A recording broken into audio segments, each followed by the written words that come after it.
Assalamualaikum warahmatullahi wabarakatuh. Kembali lagi di mata kuliah kita tentang entrepreneurship. Ya, materi hari ini yaitu membangun visi dan juga misi bisnis.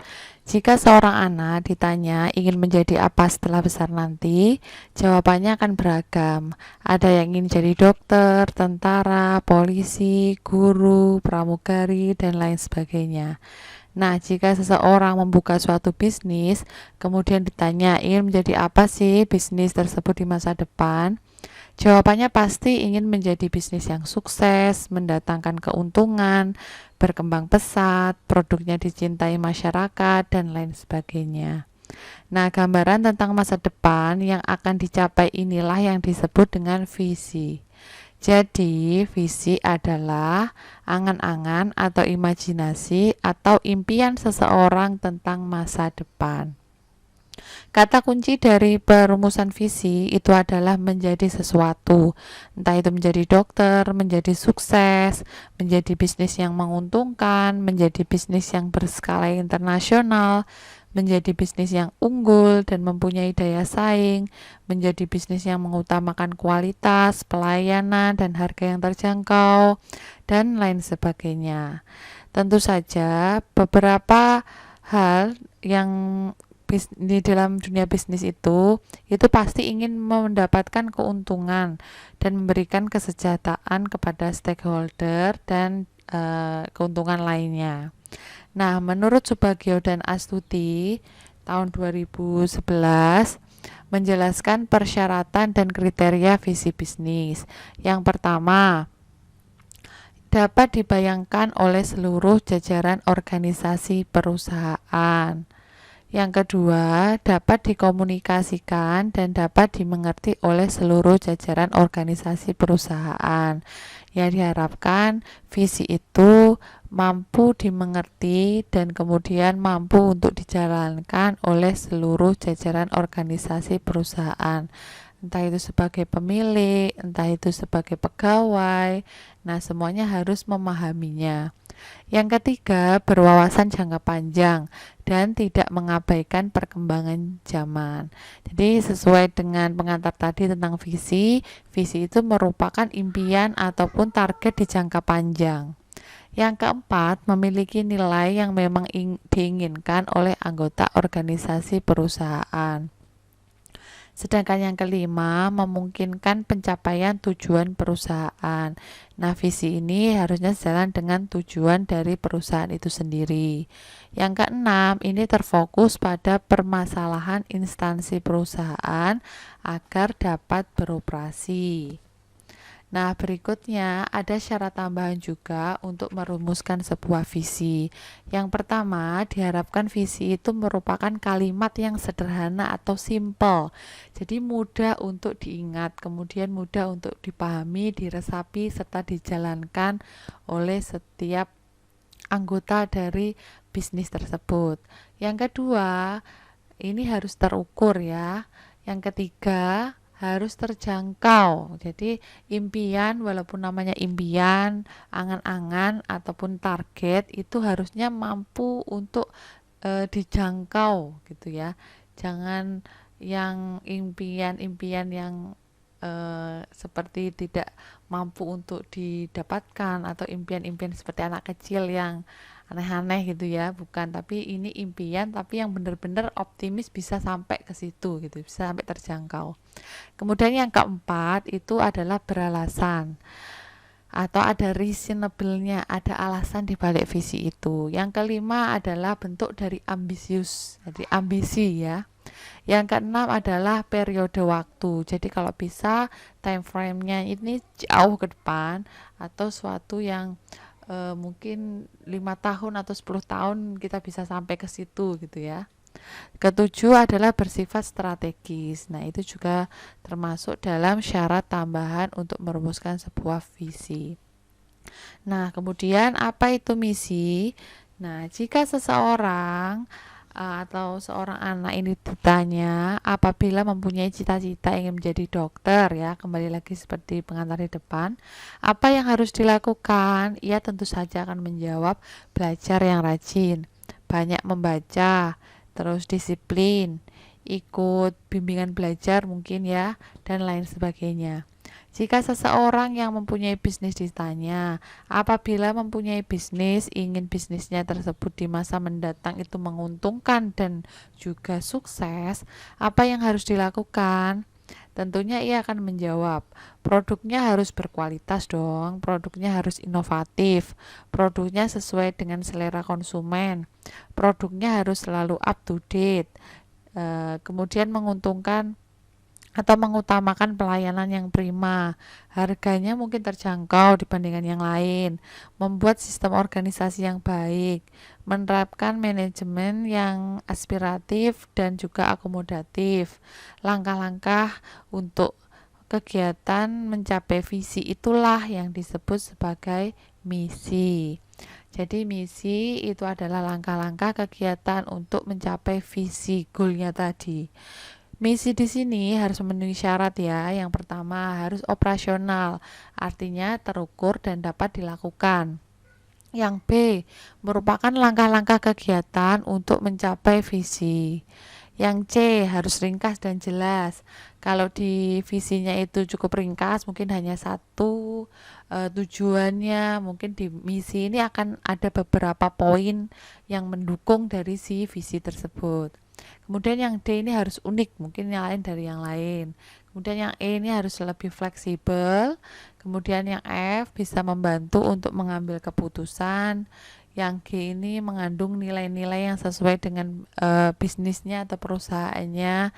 Dan yang H ini adalah memberikan inspirasi, sehingga setiap anggota dari bisnis tersebut merasa terinspirasi dan termotivasi dalam menjalankan bisnisnya.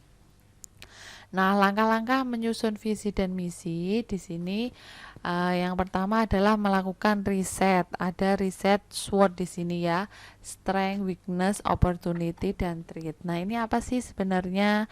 Jadi ini adalah kekuatan, kelemahan, peluang, dan juga ancaman.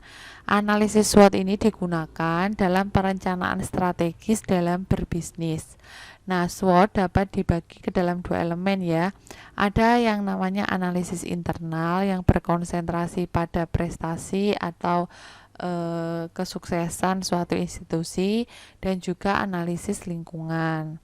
Analisis SWOT ini bertujuan menemukan aspek-aspek penting dari hal-hal tersebut, seperti halnya kekuatan, kelemahan, peluang, dan ancaman dari bisnis. Tujuan pengujian ini adalah memaksimalkan kekuatan. Kekuatan apa yang bisa dimaksimalkan dalam bisnis itu. Kemudian meminimalkan kelemahan. Kalau ada kelemahan, usahakan kelemahan itu sangat minim sekali. Kemudian mereduksi ancaman, jadi mengurangi ancaman yang ada. Kemudian membangun yang namanya peluang. Nah, ini penting. Analisis SWOT secara sederhana mudah dipahami sebagai pengujian terhadap kekuatan dan kelemahan internal dari sebuah organisasi atau dari sebuah perusahaan, termasuk juga di sini bisnis ya, serta kesempatan dan ancaman dari lingkungan eksternalnya seperti apa. Ini harus jeli juga. Nah, SWOT di sini adalah perangkat umum yang didesain dan digunakan sebagai langkah awal dalam proses pembuatan keputusan dan sebagai perencanaan strategis dalam berbagai terapan. Adapun pemahaman mengenai faktor-faktor eksternal itu terdiri antara atas ancaman dan juga kesempatan ya, yang digabungkan dengan suatu pengujian mengenai kekuatan dan kelemahan akan membantu dalam mengembangkan visi tentang masa depan bisnis kita.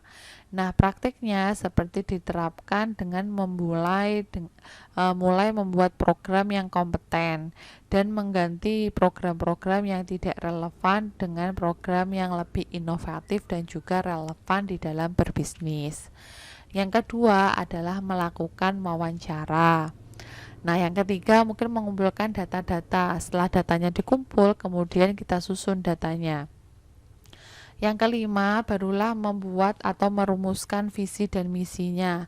Apakah mungkin ini disampaikan oleh pimpinan dari suatu perusahaan atau pimpinan yang punya bisnis gitu ya. Kemudian kalau sudah dirumuskan visi dan misinya, mungkin dikomunikasikan visi dan misi tersebut. Kalau skala kecil mungkin dikomunikasikan kepada karyawan, terus kemudian kepada stakeholder yang berperan di dalam bisnis tersebut. Yang ketujuh, mungkin adanya perbaikan visi dan misi setelah dikomunikasikan, ada usulan, mungkin ada tambahan. Nah, ini silahkan diperbaiki sampai kita atau sampai pada menetapkan visi dan misinya. Nah, beberapa contoh visi dan misi yang sudah saya sajikan di sini, saya ambilkan, kita ambil dari perusahaan yang besar dulu. Jadi perusahaan makanan yang besar seperti Indofood ya, mungkin yang Anda kenal, dengan mie-nya, dengan produk mie-nya, kemudian produknya macam-macam ya, sebenarnya tidak hanya dimakan noodles aja, tapi juga macam-macam sebenarnya. Jadi Indofood itu adalah perusahaan yang cukup besar dan berjalan selama berpuluh tahun ya, kalau saya baca di websitenya gitu ya. Nah, di dalam websitenya itu diterangkan tentang visi, misi, dan juga nilai. Nah, jadi Anda bisa baca di sini tentang visi dari perusahaan Indofood ini, perusahaan yang cukup besar. Nah, ini sudah sampai ke internasional ya, bayangkan. Ini ada visinya seperti ini, nah, dan misinya seperti ini. Dari dulu visinya tetap sama. Jadi ini adalah target langkah atau pandangan jauh ke depan tentang visi. Kemudian misinya itu mungkin bentuk konkret yang harus dilakukan. Nah, di sini ada tambahan value dari si perusahaan ini. Nah, berikutnya saya ambil contoh tentang UKM ya.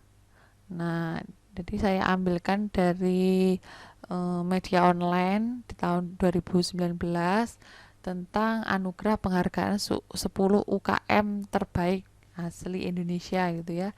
Saya ambilkan salah satunya ini tentang rupa rasa. Jadi rupa rasa ini mengembangkan seperti bumbu-bumbu gitu ya. Tapi bumbu-bumbu yang sehat tentunya, yang organik biasanya. Nah, di situ ada visinya, makanan yang mau disajikan, karena ini produk makanan ya. Kemudian ada misinya. Nah, ini ada misinya, ada 5 poin yang bisa Anda baca di situ. Kemudian ada kedepannya seperti apa, juga ada motonya ya di situ ya. Nah, ini dua contoh dari industri yang besar seperti di Indofood. Kemudian ada yang UKM rupa rasa ini salah satu yang UKM yang terbaik juga. Tidak semua perusahaan atau tidak semua UKM yang saya cari atau yang saya temukan itu menjelaskan tentang visi dan misinya, walaupun punya blog pribadi ataupun punya website pribadi, tapi tidak semuanya mencantumkan visi dan juga misinya. Nah, ini salah satu web yang bagus. Jadi di dalamnya itu ada penjelasan siapa sih perusahaan ini, siapa sih, apa sih isi dalam bisnis ini gitu, cukup jelas. Kemudian di situ ada produknya itu apa aja, mungkin ada promo-promo yang mau ditawarkan. Nah, itu silahkan. Terus kemudian ada artikel-artikel. Karena rupa rasa ini sejenis makanan, maka mungkin dijelaskan di sini makanan yang sehat itu seperti apa, bumbu-bumbunya, rasanya itu seperti apa. Jadi lebih baik jika dalam pengelolaan website ataupun blog milik sebuah bisnis ini cukup jelas gitu ya.